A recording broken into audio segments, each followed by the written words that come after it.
the gentleman, he was much older, who was leading the study. He said, "Hey, all right, we're going to be studying the Gospel of John, but before we get into this, study, and read John 1:1, can we all agree that the Bible, this is the Word of God, and this is canon. This is God breathed. This is inspired." And I had just said,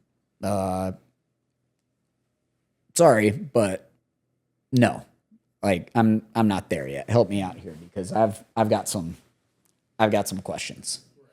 Uh, so I tried to not, tried to still be polite and not derail the entire study. But what I found as I engaged Terry in many conversations is that he was so patient and so gracious with me, who I was lost, but I would say at that point I had begun to seek the truth.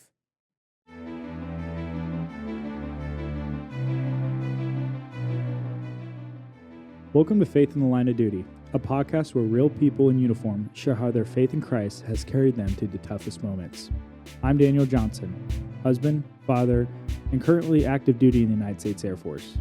Each episode, I sit down with military members and first responders to talk about the power of the gospel, the strength of community, and how faith transforms lives, even in the line of duty.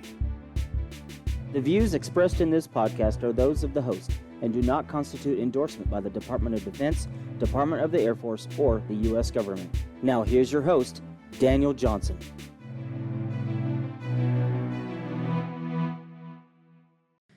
Hey everyone, thanks for tuning in to another episode of Faith in the Line of Duty. Today I have the honor of introducing Ryan Coffin.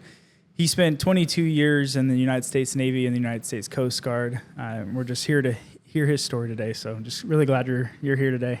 Hey, thank you for having me. I'm honored and flattered and just grateful to be here with you. Thank you. Yeah, so what I'd like to do is just get started from your childhood, kind of just tell us your story about how you found Jesus, and then we'll get into your military career a little bit. Yeah, I had a pretty, I guess, normal by American standards childhood. I grew up in Colorado, which is a beautiful place to grow up. Lots of time spent outdoors, camping, going in the mountains, fishing, all that good stuff. And my parents were both, or are still, both very devout Christians. And so I was raised in a Christian home with an older sister, my younger brother, and then younger sister. So there were four of us kids. God bless my parents for dealing with us. But yeah, I had a very happy childhood, and again, pretty normal by most standards. One difficult part of my childhood was my parents' divorce when I was about 10 years old. It came as a total shock to me because my parents, they had as far as I was concerned, a very healthy relationship. Never saw them fight. There was no abuse, nothing like that. So when they told us that they were getting a divorce, I just felt the walls closing in. It was like my whole world was kind of falling apart, and it was really difficult to deal with. But I know I've prayed about this and thought about this so much as a man, and especially now as a husband and father. I know that their divorce was not, in God's plan. That's not His design for family. But there is a blessing to be found in there because knowing how sacred a marriage is and how meaningful and important it is in the lives of a husband, a wife, and the children, it's made me that much more devoted as a husband and as a father to really safeguard that relationship, place God right at the center of my marriage, Christ-centered marriage, and then my actions as a husband and father just flow from there. So, that was definitely a rough period as a child that, frankly, I didn't I didn't have the wisdom that I have now, as a child or as an adolescent or even as a young man. And so, following their divorce, I began to, I had some behavioral problems. I started acting out, getting into trouble, some rebellion, things like that, and developed some habits and things that were certainly not honoring God and not a good way to live. I appreciate sharing that. That's I'm glad that God was able to use that, especially with you and your family. So, did you play any sports in high school? Yeah, I played most of the sports I played. I started at a pretty early age. I was always a very energetic kid. So hockey was probably my biggest one. Baseball. I think my parents were just trying to keep me and my brother, on the ice or on the field, right, to keep us channel that energy. And so, yeah, plenty of sports growing up. Kind of tailed off a little bit as I got into high school. I was 95 pounds soaking wet, and all my peers were way up here. Yeah. So a couple of years of hockey getting just smashed against the boards, I was like, I'll find something else to do. But played a year of soccer, did a season of cross country. Always enjoyed playing golf, just really anything that would, kind of get me out there and having fun with the boys, Yeah. Yeah. So did you join the military right out of high school? Pretty much. As I was going through high school, again, I wasn't making great choices. I was always, pretty good academically, but my priorities were more on the social side of things. So I didn't have great grades coming out of high school, and college would not have been the right choice for me. Even if I was getting accepted by all the colleges, I just saw myself on a trajectory to where I would probably have partied myself out of school, wasted time, wasted money, and again, not made good decisions. So I kind of hung out in my hometown, just working at like a restaurant for a little bit. Didn't see a future there, and I knew that that there was more out there for me to do. So my dad kind of planted the seed, I would say, of joining the military, because I think he saw some potential in me. He saw a young man that needed some structure and some direction and some discipline, because I certainly had not very much of that. Yeah. And so he invited me to go speak with a Navy recruiter, and I thought it went all right. I went and talked to a few of the different branches and decided that I wanted to serve my country. I wanted to see the world. I've always been kind of naturally curious and adventurous, so I wanted to get out of town and go see the world, and the military was a great way to do that. Wanted to get an education, get fit, meet new people, all of those things. That's kind of what drew me to the service. So I was 19 when I enlisted, and that was in February of 2000. And why did you choose the Navy over the other branches? One, because the Air Force wouldn't let me in. Oh, really? No, I'd made some poor choices. I had some legal trouble, nothing serious, but things where the Air Force said, well, sorry, guy, it's going to be a little bit. Gotcha. And my mom talked me out of the Army or Marines. How moms are. Yeah. And so the Navy just seemed like a pretty good fit. I did well on the placement test. They said, hey, you can do any job you want. So I signed, and next thing I knew, I was off to basic and starting a whole new course. Wow. What was basic like back then? I know it's a lot different today. Yeah, it's hard for me to say, because I haven't talked to too many people who have gone through basic super recently, but I can tell you we didn't have cell phones in basic. It was very structured. as it still is, I'm sure. Yeah, it was a lot of stress, sleep deprivation, a lot of exercise, a lot of one of the things that I liked about it and that appealed to me about the military in general was getting to meet people from all different walks of life. You know, I shared a bunk with a guy from Texas. I had guys in our battalion from New York, Puerto Rico, all like the Philippines, all over the place. Yeah. So it was a really different, I guess, cross section of America than I had grown up with in Colorado Springs, Colorado, where everyone I knew pretty much looked and thought like I do. So that was really cool to get a different slice of the pie. And did you adjust well when you were there? I know you said the structure was good, but yeah, I think so. I just looked for every opportunity if something needed to be done. Hey, I was on it, and I found myself kind of thriving in that environment with the structure and all of it. Wow, it was just what I needed. Yeah, that's good. And so, what was your job? Yeah, so I did a few different jobs throughout my military career, but I started out as a electronic warfare technician, which that rating no longer exists in the Navy. Oh, okay. But essentially what I would do is afloat, at sea, I would sit at a console that resembled almost like an Atari, right? Like old school video game. And I would look for just different contacts that were picked up by radar. So it could be an air contact, a surface contact like a ship or a military vessel.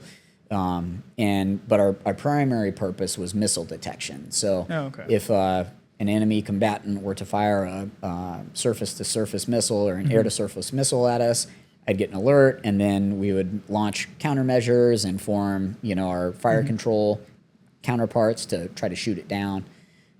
So it was pretty cool, signals intelligence. That's what it was, what it boiled down to. Going from Colorado to doing something that important, that's a pretty big shift.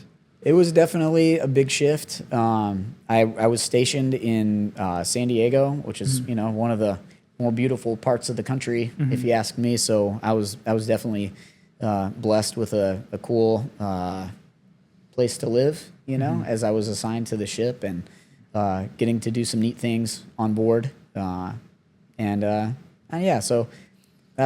I guess that was my first job in the military, was electronic warfare, and did a few other jobs while at sea. I was on the visit board search and seizure team, VBSS. So while on deployment, we would go out in a rigid hold inflatable boat. You probably know what I'm talking about. We go out in the rib over in the 5th Fleet, so Persian Gulf. And it'd be me and about a dozen other guys. And we would go, we'd have a list of contacts of, different vessels that we would need to go and board and search. And sometimes we'd provide like health and comfort, make sure they have enough food, water, medical care, things like that. Other times we had a different mission set to just, make sure that they weren't doing anything they were not supposed to be doing, that sort of thing, more security minded. So that was fun. That was some of my best days in the fleet were, 14 hours, out on the rib, eating MREs and, just living the mission life. That was pretty good times. So how often would you find someone that wasn't doing what they were supposed to be doing out there? Was that quite frequently, or?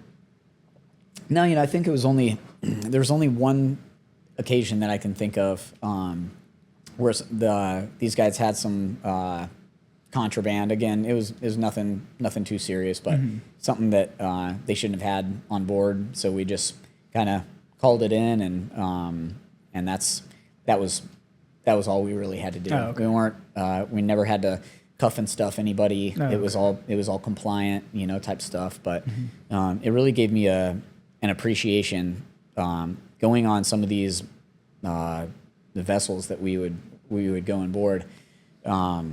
It gave me an appreciation for how well we have it in the U.S. Navy or just the United States in general. Seeing the conditions that these guys were living under, gave me a lot of compassion and empathy for them, and also a deep gratitude for the things that we have that we so easily take for granted. Yeah. And that's one of the kind of key experiences for me that I took away from those 2 deployments. We would go from San Diego to like Dubai or Bahrain and back, and make several port calls along the way. It really broadened my exposure to the rest of the world. We would go and see how some people lived, the governmental and political structures, abroad, especially in the Middle East, very different than we have here. Even Southeast Asia, places like Thailand and Singapore, very different. So that first time after my first deployment, coming back to U.S. soil, I just had a much, I think, deeper appreciation for the freedoms that we can sadly tend to take for granted. And how old were you at that point? I was probably 20, 21 years old. Oh, okay. Still pretty young. Yeah, still pretty young, and up to that point, I'd lived a pretty sheltered life. I think I'd left the country twice prior to joining the military, and both times were like to Mexico for vacation. Yeah. So I would say that to any young or older person, getting out and seeing the world is such it can be so transformational, and give us all a greater appreciation for what we do have here. Yeah, man, that's so true. So during that time, what were some of the challenges that you faced that are kind of like unseen? Sure. From back then. Yeah. So from that period, I kind of had like this duality between how I would show up, at work as a good squared away, troop, and you talked about kind of some of the unseen challenges. My wild side, even though I was, thriving in my career in the military, my wild and reckless side at that point had not gone away. I started drinking and, abusing alcohol and drugs at a pretty tender age, 15 maybe. And by the time I joined the military, I was what I would describe as an alcoholic. I don't want to give, the devil too much due. But that played a big role in, my life and the choices that I was making was alcohol. And so while I was thriving at work, I was, routinely, abusing alcohol.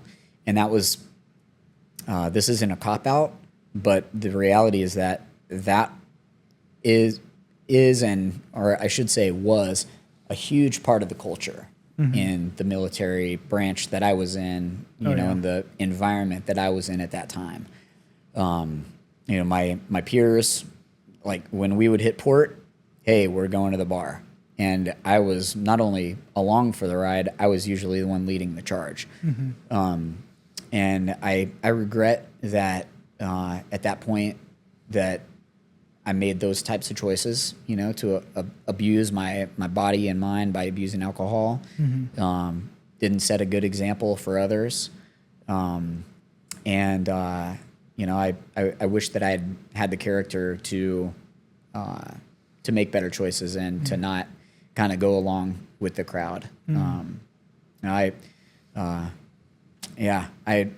also, if I could do it differently, knowing what I know now, I think I would have tried much harder to seek out positive influences, rather than just kind of running with the pack, going out with the guys. And again, at that period of my life, that's kind of what everyone was doing. And I didn't really have anyone in my circle that was a Christian and that was, living as we're called to live as followers of Christ. So that's something that I wish had been different, but obviously I can't go back and relive that. Right. The closest thing that I can do, or that anyone can do, I think, as a Christian, as a follower of Christ, as a disciple, is no matter where you find yourself, whether it's in the military, it's whatever walk of life you're in,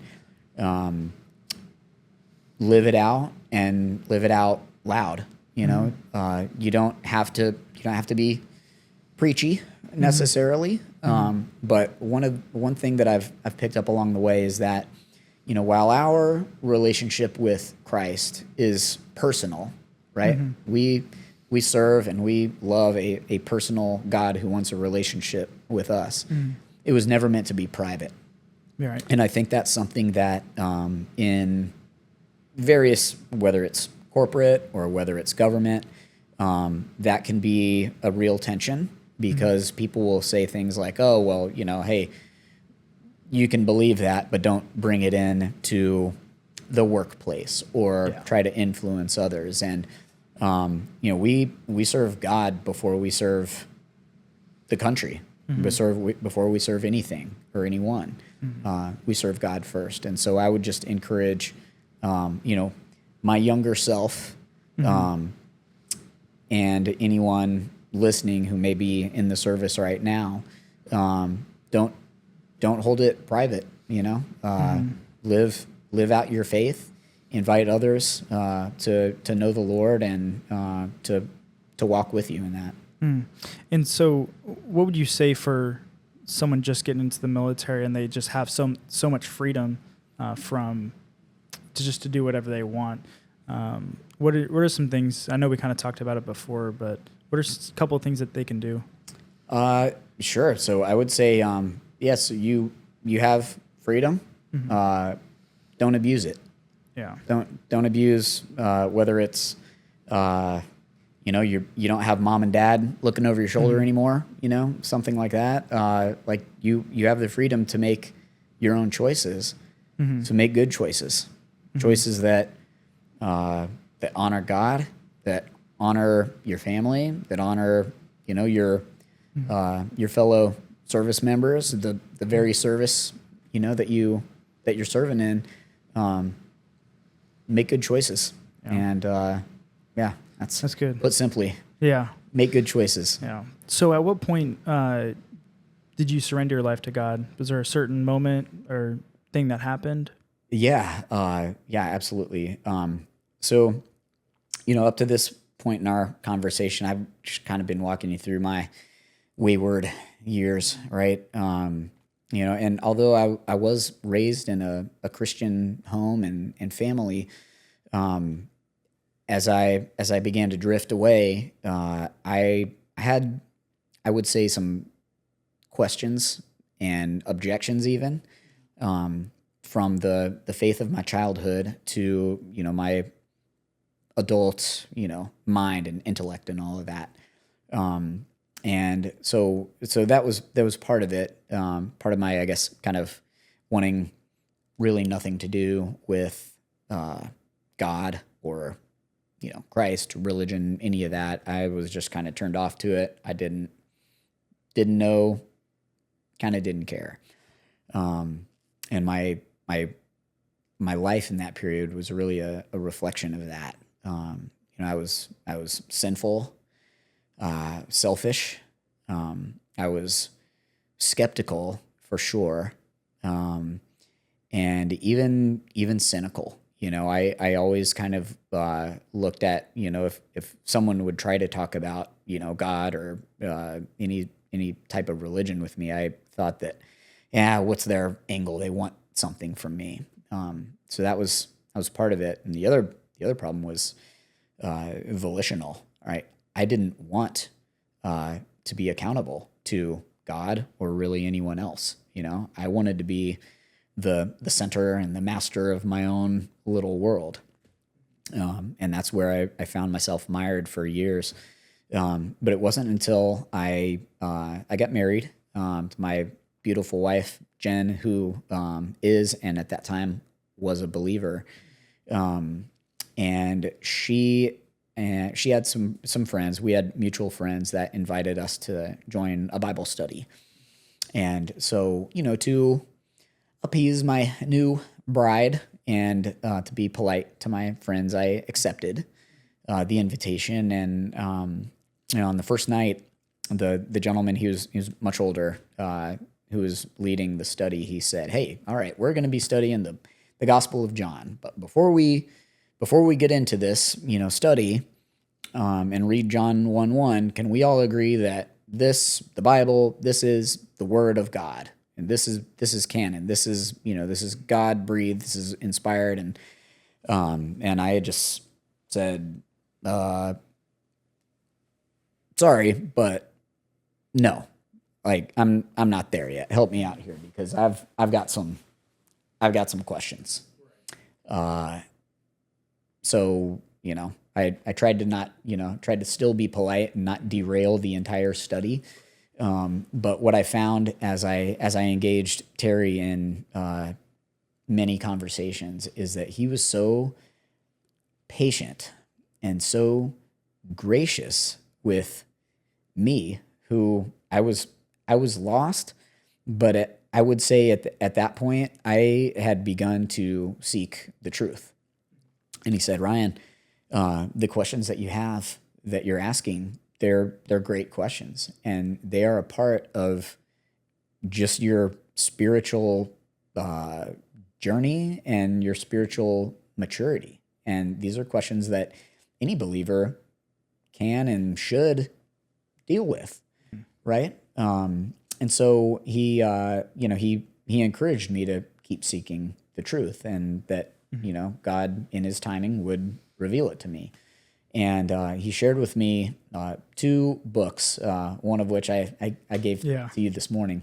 They were both by, the author was Josh McDowell. The first one was More Than a Carpenter. And to anyone who's maybe listening or watching this, who is either maybe just seeking the truth about Jesus, or maybe has a friend or relative who is at the place that I was, all those years ago, I can't recommend that book enough. It's short, and it really goes into who Jesus claimed to be and who He proved Himself to be. And so McDowell approaches it from a biblical and extra biblical perspective. So non-biblical history, right, from Jewish and secular historians. Like he'll bring in some of these evidences that point to the fact that yes, Jesus of Nazareth did exist, and there is overwhelming evidence to support the fact that He did live, was crucified under Pontius Pilate, and then rose again and appeared to His disciples over a period of 40 days. So in other words, Jesus is who He says He is, right? So that was More Than a Carpenter. That really changed my mind, I would say, along with the second book, which was called A Ready Defense.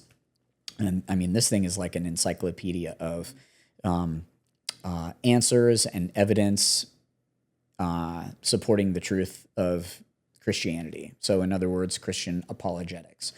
So for people who aren't familiar with apologetics, it's not an apology. It's not apologizing. It's from a Greek word, apologia, which means a defense of. right? And 2 Peter 3:15 instructs us as believers to always be ready to give a reason for the hope that is inside us, and to do so with gentleness and respect. So the study of Christian apologetics, so the evidence for the reasons that we believe what we believe, that also really just appealed to my mind and started to help me answer these questions that I had that were stumbling blocks, unnecessary stumbling blocks that I'd had in my path for so long. And it was also during the months of study on this, it was very humbling to learn that these questions that I grappled with, they were not unique to 20-something-year-old me. Yeah. These are questions that have been raised and studied and answered for centuries by people who are a whole lot smarter than me. So it was very humbling, and I was so grateful for that season of study and being kind of guided and mentored by Terry, because those resources and the environment that I was in with believers just walking with me really cleared the path of those unnecessary stumbling blocks for me. And what changed my heart was just reading through the Gospel of John and seeing the compassion of Christ, his humility, the love of God personified in Christ.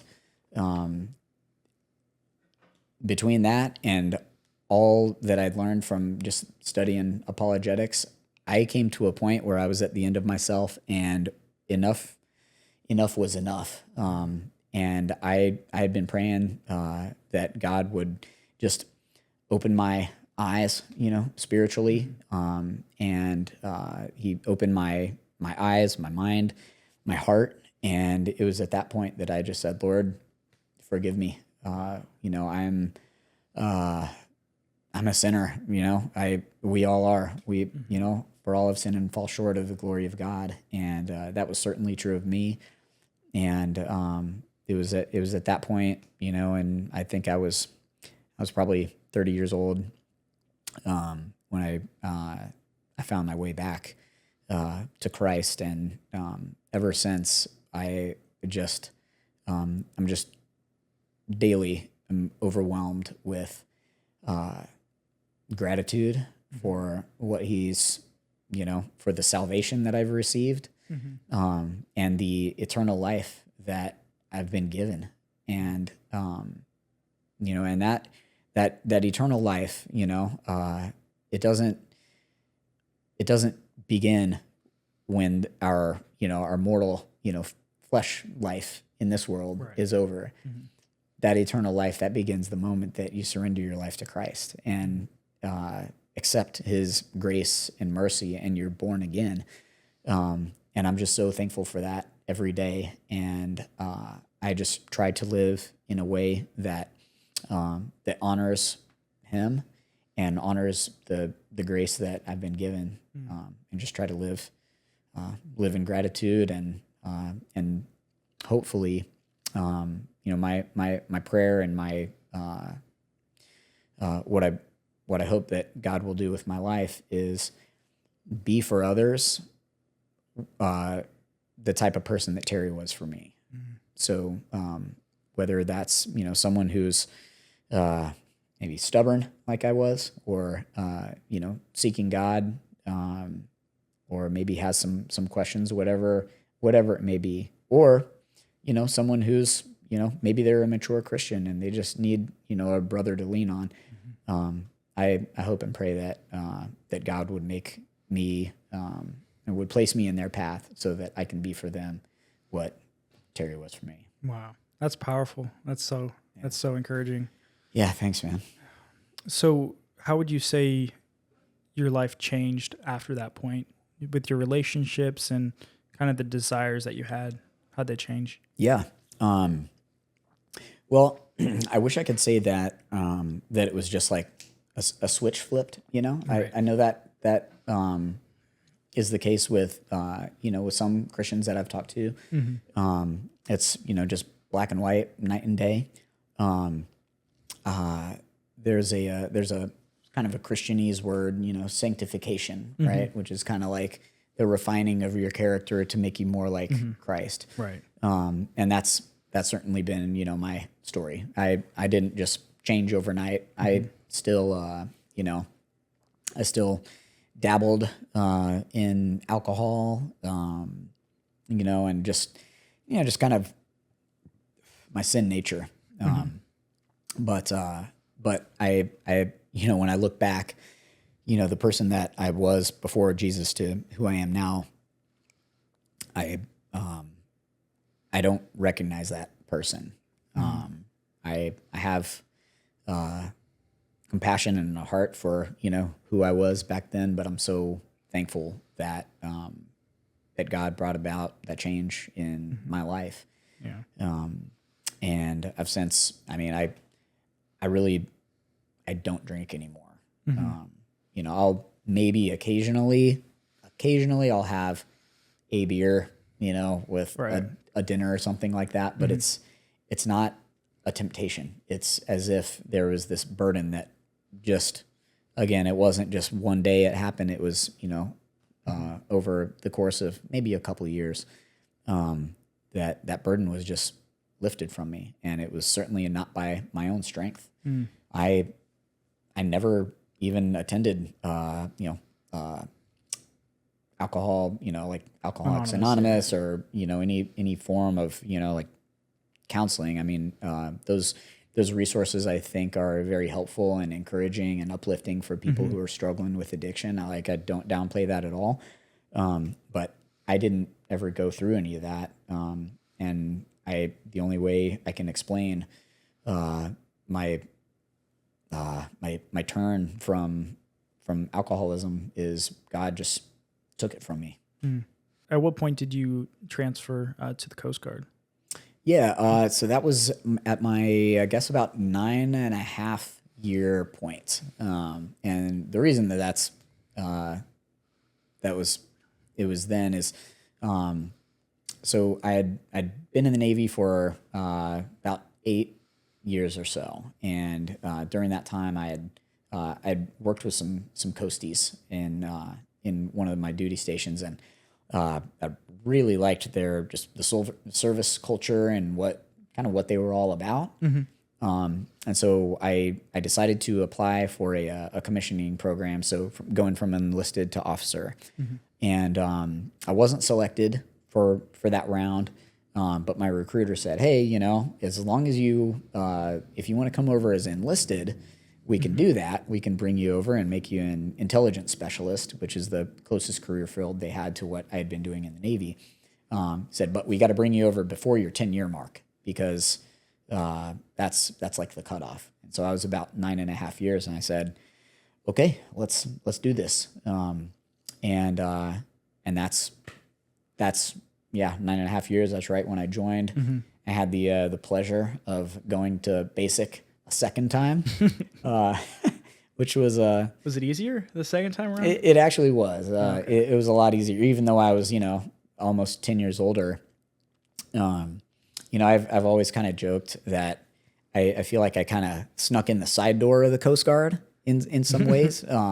So rather than go through basic with the 19-year-olds and all of them, I went, that's a 10-week boot camp. Mine was 5 weeks, and it was they called it Pit Stop Prior Service Training Program. So my company of guys I was going through it with, we were all like the old guys. All of us had deployed multiple times. One of the guys in my company was he was a ranger, he was a sniper.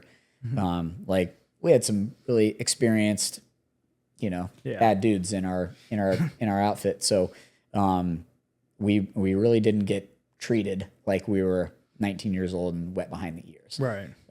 So it was easier. It was a lot easier in that respect, but also having just come off of active duty. And, I was in E6 when I got out of the Navy. And I only had a 1-day break in service, by the way. Like one day I was enlisted in the Navy. The next day I enlisted in the Coast Guard. So I was like still in it. Yeah. But we had guys in my boot camp company in the Coast Guard who had been out for, 4 or 5 years. Oh, wow. And so that first day when you know the feeling like when you get off the bus and it's just shock and awe and they're just giving it to you, both barrels, your company commanders and all that. I could see the deer in the headlights look in a lot of these guys, and they're just kind of really nervous. And so I was able to just sort of step in and help out a little bit, just walk with those guys through some of those, some of those more challenging times. And in that respect alone, like that made it a lot more rewarding, because I wasn't just trying to survive it. I was actually helping people, and that's what you want to do. And so, looking back, how do you think your change of faith, how did that make you become a better leader? That kind of means everything, I'd say prior to coming to Jesus, I always did pretty well at my job, and just as a human being, I wasn't just out to, harm anyone. But it was more about me, like, hey, what can I do to make myself, look good or get promoted or what have you. But when I accepted Christ and really got to know Jesus, Jesus is the ultimate servant leader. And if you look at any leader, let's say in the military, Colin Powell's a good one that comes to mind, right? That they all talk about servant leadership, like being out there with your troops, putting them first. Simon Sinek wrote a great book a few years back called Leaders Eat Last, and he based that on the Marine Corps mantra of, hey, if you're an officer or senior enlisted and you're eating before your troops, you got a problem. But so all that servant leadership stuff, Jesus gives us the model for that at the Last Supper when he ties the apron around his waist and humbles himself to washing the feet of his disciples. That is servant leadership. That's putting others before yourself. So that is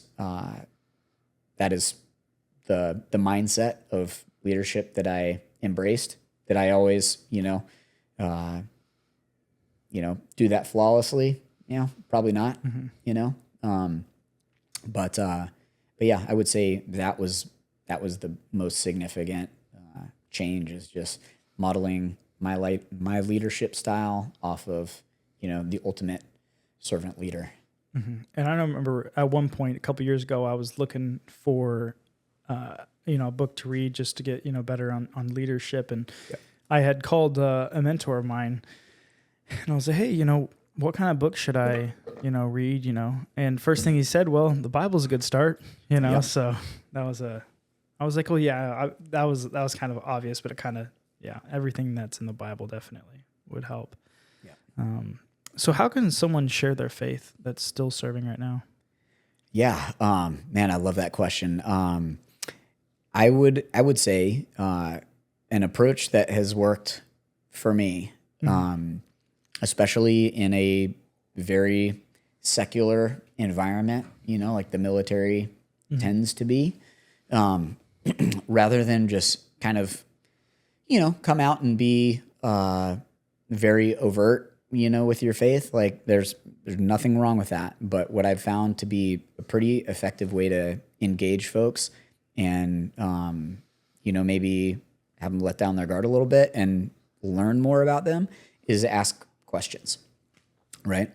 And I mean, you can apply this to anything, but as it pertains to faith, let's say, you or I have a troop that we can see is maybe struggling, right? Just say, start out with, hey, how are you? Like, how are you doing?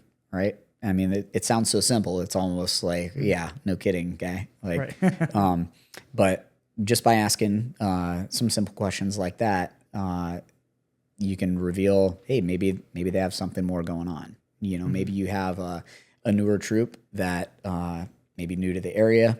Maybe they don't know that many people. You know, one question I would ask is, hey, you know, have you found a church? And their answer to that may be very revealing. They may say anything like anything from, oh well, yeah, I haven't found one yet, but I'm looking. Or they may say, oh, I grew up in church. I don't want to go. You know, my parents made me. Or they might say, oh, I don't believe in God. Right? Whatever their answer is going to help you better understand where they're at in their faith or lack of, and it's going to help you meet them right where they're at. And that's, I guess, the second thing is just meet them where they're at. You know, maybe, you know, a follow-up question or two. You know, if it seems that they're open to belief in God, open to going to church, maybe you invite them to church. Maybe you invite them to your home for a meal, or maybe, you know, a Bible study. You know, things like that. If they're resistant, or they say, you know, oh, I don't believe in God, you might just say, oh, that's interesting. Why is that? Right? Again, you're not. They at this point they have no idea what you may or may not believe, but you're just trying to understand where they're at and then meet them where they're at. And hopefully, as you know, there's an old, I think it's a Stephen Covey principle: seek first to understand, then to be understood. Right. So by asking questions and actually listening, understanding where they're at, you'll be in a better position to then share with them where you're coming from, you know, and they may say, oh, well, you know, what church do you go to? Or, you know, what you believe in God? Well, which one, you know, what is your religion? You know, things like that. They may come right out and ask, which then opens the door for you to present the gospel. Yeah. That's good. Yeah. One thing I like to teach, especially in the newer troops, is just being financially stable. How can someone become financially stable in the military? And how important is it? Yeah. It's huge. It's very important. You know, behind, you know, like I would place faith in God, you know, being in Christ that's at the center of life. And then from there, you know, your family, relationships, friendships, things like that, you know, being good at your job. But then your finances is huge, because if you are a troop that is not financially ready, right, financially sound, that's going to cause a whole lot of problems. And I have, in my military career, I was a command financial specialist. So I would sit down and with troops who were struggling in that area, and I would help them fix the problems. You know, we'd start by understanding what they're up against, getting on a budget, and teaching them some personal finance principles that would help get them on a better path.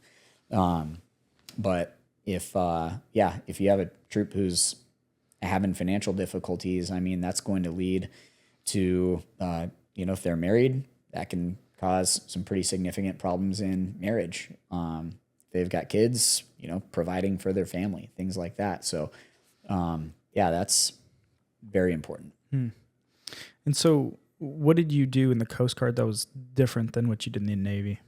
Yeah, so it was my work in the Coast Guard was similar in that I was still in the intelligence field, but it was just a slightly different focus. So I had, I guess, let's see.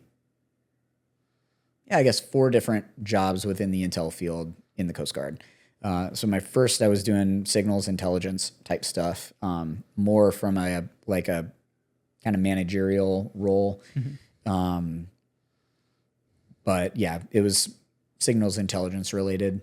The job I had after that, when I was in Washington State, it was law enforcement intelligence. So we were more focused on what was, illicit activity going on in the maritime domain, and threats to port security, stuff like that. So we worked with, obviously, our Coast Guard operational assets.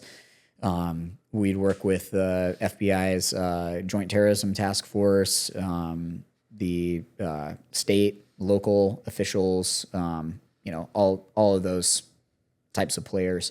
So it was very different work than I did in the Navy, different set of statutes, legal authorities, all of that type of thing. And then my follow-on job from that, I was actually doing strategic analysis of transnational drug smuggling threats to the United States, which is very interesting work.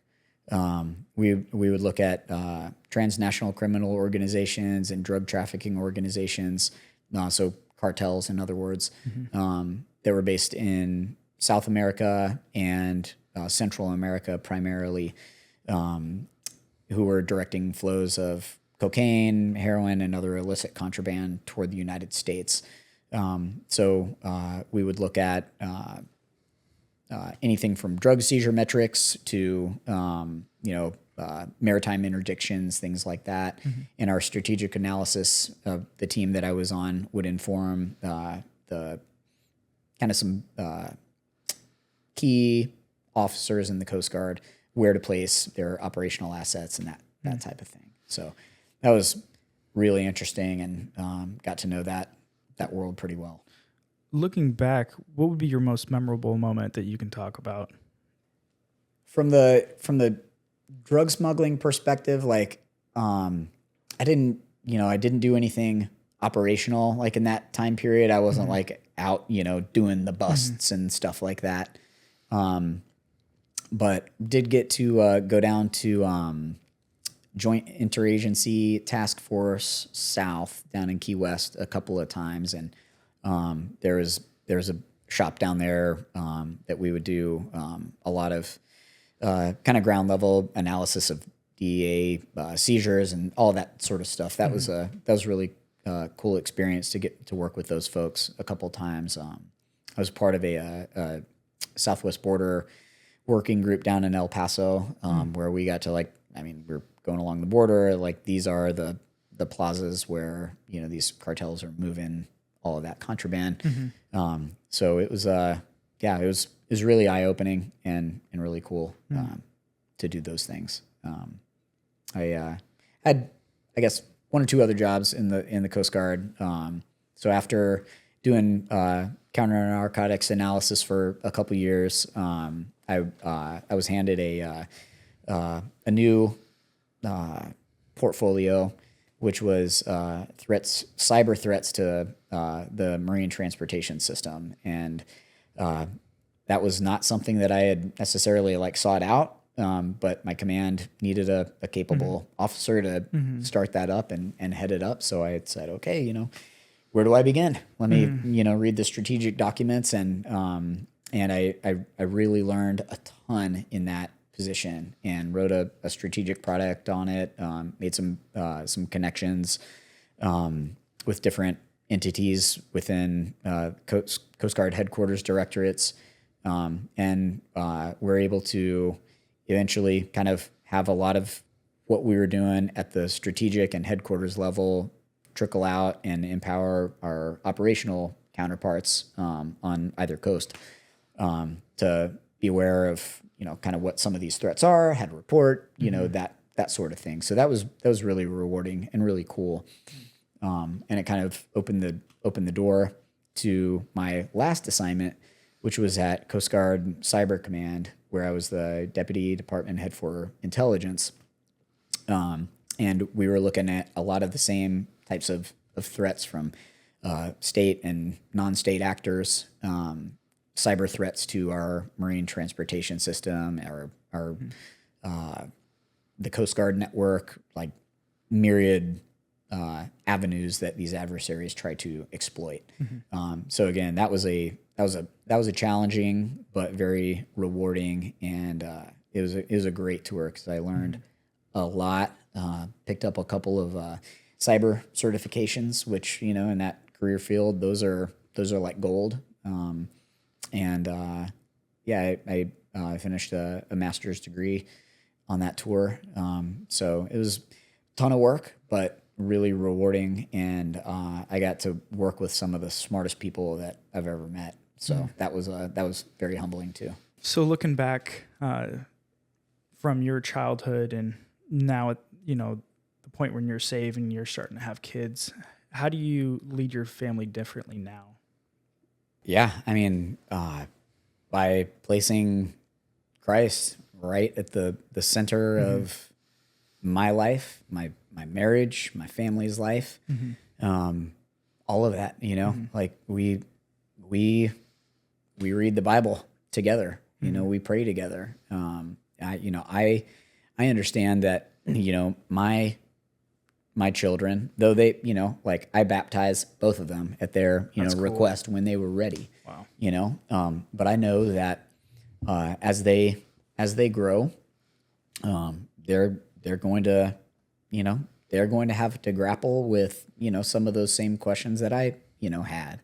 But my hope is that, and my intent is to raise them in an environment where they feel comfortable coming to dad and mom, with those questions. And, I certainly don't have all the answers, right? I don't think any one person does, but to be able to love them through that, guide them, and just lead them to the truth that is Christ. Yeah, it's definitely well put. So looking back at your time through the Coast Guard and through the Navy, what would you say would be the most challenging part? I would say the most challenging season for me was, in my earlier years when, I entered the service as an E1. So for people not in the military, that is the absolute bottom of the ladder, Bottom of the barrel. Yeah. Bottom of the barrel. I was doing, I had gone to school. I thought I was smart, but I was doing every dirty job they could give me. Yeah. Right. But on top of that, so I didn't have any money. I didn't have much job satisfaction. I did have, some pretty bad habits, and I, frankly, I didn't have much support. I was a, brand new E1 to the fleet, living on the ship, which is not glamorous at all. I had, I had some friends, had some buddies, and we were all kind of into the same things.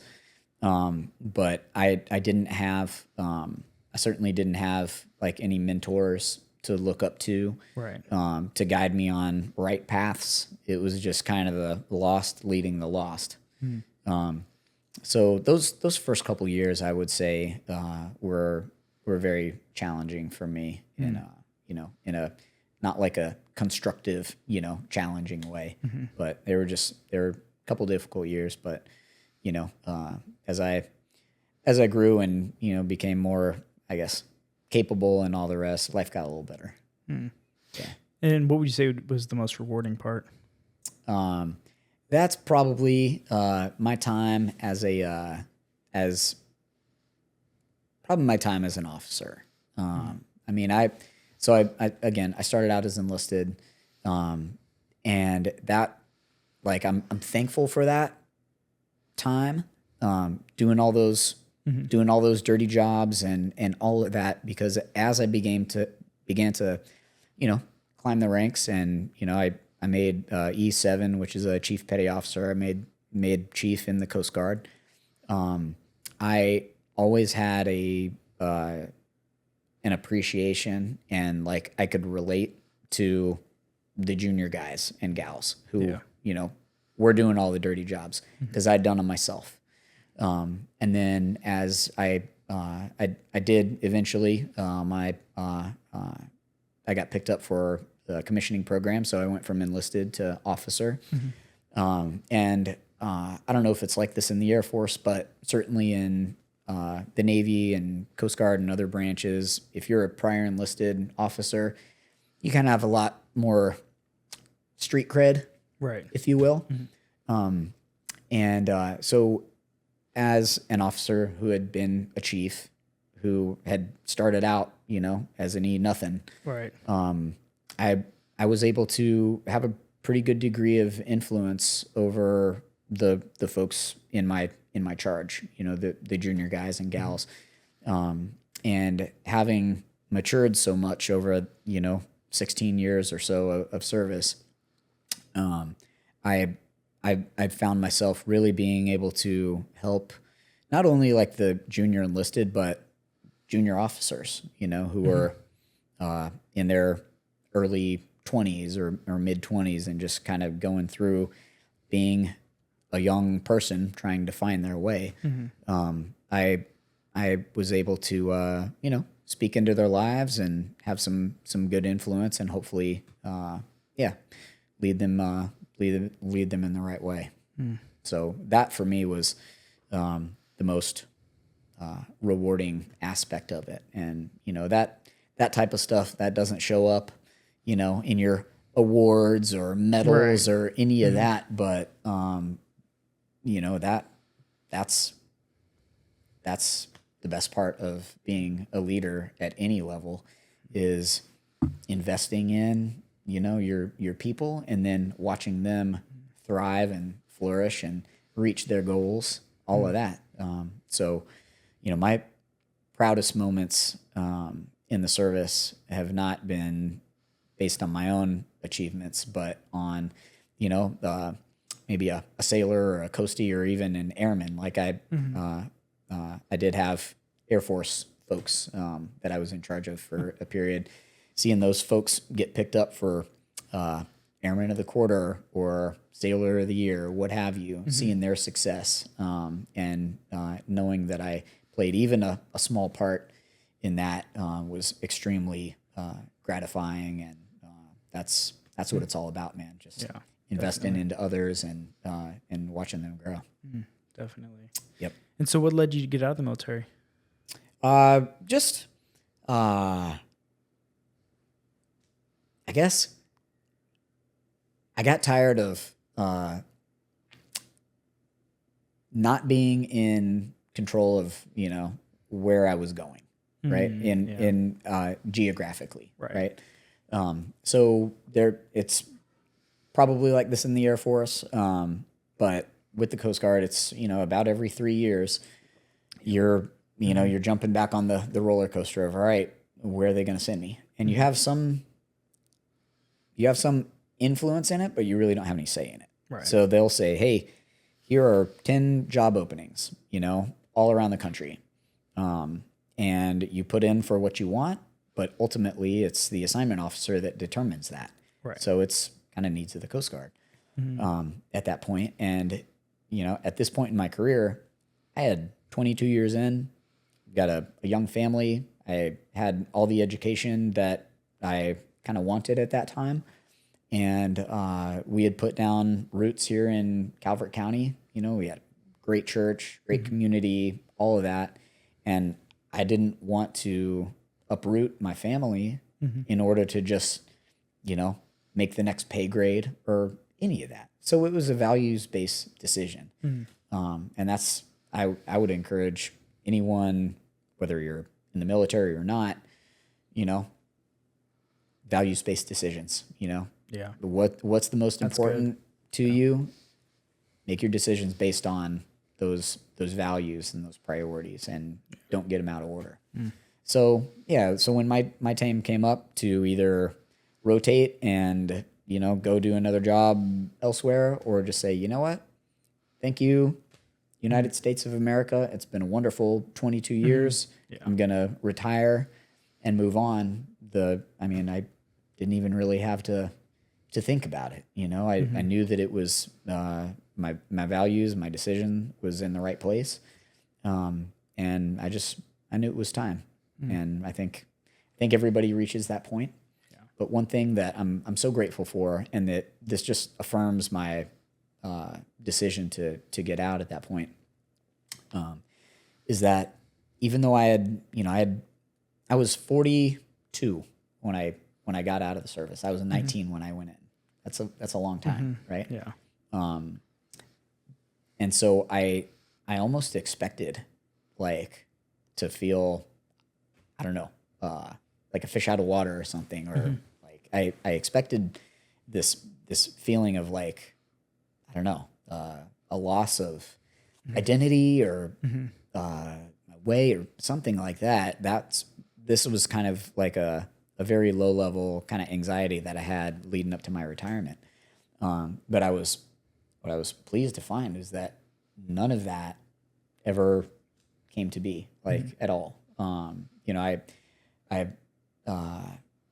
I made some great friendships, throughout my time, some amazing experiences. It was extremely rewarding. I'm so grateful for the career that I had, but I don't miss it. I don't I don't grieve it. I just and I was very blessed to go from the military into a civilian career, and so that was, I think, helpful. But I just know 100% that I got out at the right time, and more importantly, for the right reasons, and haven't looked back with anything other than fond memories, and hope the best for all who are still serving. And I still love the Coast Guard, love the Navy, all the branches that I was fortunate to serve with, which was all of them except for the Space Force. The Space Force came along a little later. I didn't get to serve with them, but just incredibly grateful for the career that I had, and the people that were placed in my path, and just the place that God has led me to today. Praise God. Yeah. So just as we kind of wrap up here, the most important question I can ask you is, why should someone follow Jesus? Yeah, great question. Because Jesus is the truth. If you want to live by the truth and not by lies, not by the culture, not by what maybe other people would, how other people might have you live. If you want to live by the truth, follow Jesus. Jesus himself says, I am the way, the truth, and the life. No one comes to the Father except through me. And there's so much truth in that. Jesus is the truth. He is the way to the Father. He is the source of life. He's the source of eternal life. And I don't know about you, but that's who I want to follow. Yeah. That's how I want to live, who I want to live for, and where I want to spend eternally, or eternity is with him. Yeah. Wow. It's really good. Well, I can't thank you enough for coming on the show. It's definitely been a blast, and I appreciate you coming on. Yeah, hey, it's been an honor and a pleasure, and I really appreciate you having me on. Thanks again for listening to another episode of Faith in the Line of Duty. If you're a first responder or in the military and have a story you'd like to share, email me at faithinthelineofduty@gmail.com. You could be a guest on a future episode. To continue the conversation, visit my Facebook and Instagram page. Thanks again for tuning in, and join me next time for another encouraging story of faith in the line of duty.